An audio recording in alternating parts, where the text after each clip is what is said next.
Hey everybody, welcome back to another Farm Friday with HMC Farms. I'm Drew, and today we are out in a peach orchard looking at color pruning.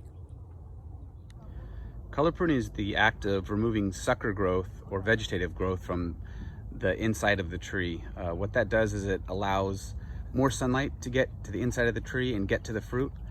Sunlight equals better color, better quality, and it also helps promote airflow and bud development for next year's crop.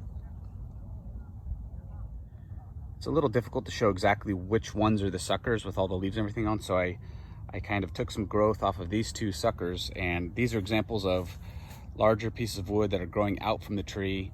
They don't have any fruit on them, and as you can tell, I kind of trimmed some things off just by example.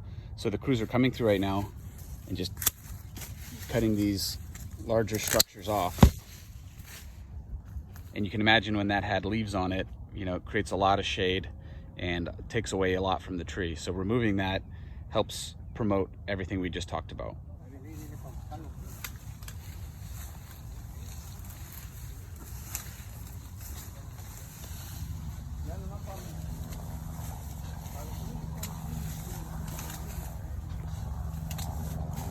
I hope you all have a great weekend. See you next time from HMC Farms.